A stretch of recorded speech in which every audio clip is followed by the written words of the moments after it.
Okay, it is time to get fired up about your Module 4 lab activity. This one's entitled Projectiles. And so you click on Begin, and notice that the interface looks pretty complicated. There's all kinds of speedometers here, and a bunch of different controls. It's relatively simple, to be honest with you. You can change the speed of your projectile, and that's just done by clicking these arrows, either the 10 meter per second arrows to make it increase in increments of 10, or you can click the smaller arrows, and that's going to increase your speed by 1 meter per second each time you click it, and you'll notice that the velocity vector does indeed get longer as you click on these, or shorter, but it changes. Another thing you can change is the angle with which you fire the projectile. So again, clicking the big blue arrows changes it by tens, clicking the small ones changes it by ones. And similarly, you can change the height from which you fire. You can either fire it from the ground, or you can fire it off some ledge somewhere, and that's going to show up. Again, you can just change it in increments of 10 or singles. You can also change the zoom level. So notice as I change the zoom level, the scaling of the X and Y axes change. Now, you'll be, one of the questions specifies which zoom level you should be using. So here's your normal zoom level, and for the most part, you can do most of the activity, I believe, using the normal zoom level, but one of the questions does specify that you use zoom level 2. That's what it's talking about. So anyway, let me go ahead and fire this off and show you what this kind of looks like. So, whoop, that's a long shot there. That one went off the screen. Let's do something a little more, let's see, a little less oomph behind it. Okay, so there I fired it. Now what you should have noticed was that the speed of the ball is actually broken down for you. It's the left dial is your total speed, your middle dial is just the horizontal speed, and then finally the Y dial, the third dial is your vertical speed. So remember that velocity, it's a vector, and it can be broken into two parts, a horizontal part and a vertical part. That's what you're actually doing. That's what you're watching, and you'll have to watch for when you fire these projectiles. You'll have to be watching those dials and answering some questions about that. Notice also that sometimes you're going to be asked to find out the horizontal range. How far has your ball gone?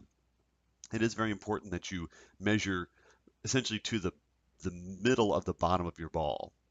And you may have to click on your zoom levels to make it a little easier to read, but do make sure that you're reading to the middle of the bottom of the ball. Okay, so question 1 asks you to interpret a couple of velocity versus time graphs. Question number 2, another kind of conceptual question. Just watch your speedometers for that one. Question 3 is also a interpreting a graph kind of question.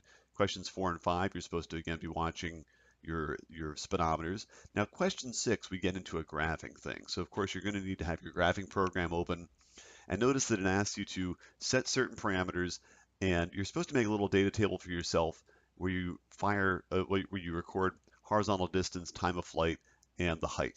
And what you're going to wind up plotting for this particular one is, for question 6, is you're going to be putting the height values on the x-axis and your time of flight on the y-axis. Again, very important that you put the right variable on the proper axis. And so you graph it, and you figure out which kind of best fits your data. Question 7, notice you have to set your parameters again. You may have to hit the reset on your simulation to get back to your starting point. Set your parameters.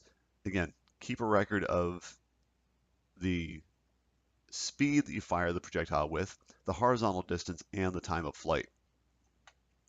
You want to keep your height and your angle the same for all the different trials. So 30 meters, angle should be 0, and then you're going to fire it for a bunch of different speeds.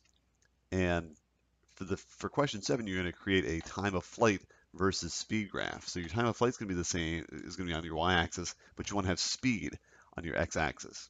And again, you'll have a bunch of data points. You'll graph it, you'll fit it, you'll answer the question. With that same data that you collected in question 7, you'll make a graph for question 8. This time, rather than doing time of flight versus speed, you're going to be doing, let's see, horizontal distance versus speed. So now you're going to have your horizontal distance values on your y-axis. And again, you'll have to pay attention to measuring to the middle of the bottom of your ball to get the horizontal distance. Okay, then you'll probably want to reset after that one for question 9. You're going to again use the parameters suggested here, set a speed of 28, a height of 0, and then fire your projectile at varying angles. So keep keep the speed and the height the same, but then now you're going to be changing your angle. Again, collecting data, collecting time of flight, collecting angle from which you fired the projectile, and collecting your horizontal distance. And again, you're going to be graphing that information. So in this case, you're going to be putting your angle on the x-axis, and you're going to be putting time of flight on your y-axis. Again, you'll graph it, you'll fit it, you'll see what best find your best answer. And then finally, in question 10, you're going to use that same data you just collected, but this time you're going to be putting your angle values on the x-axis, and you want horizontal distance on your y-axis.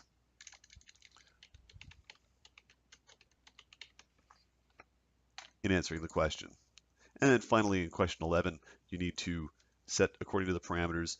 Now here's where you want to have your zoom in too. You want to get a close look at the action, and then you're going to try to figure out what angle do you have to shoot the ball at to get the maximum horizontal distance. So good luck. Enjoy this activity.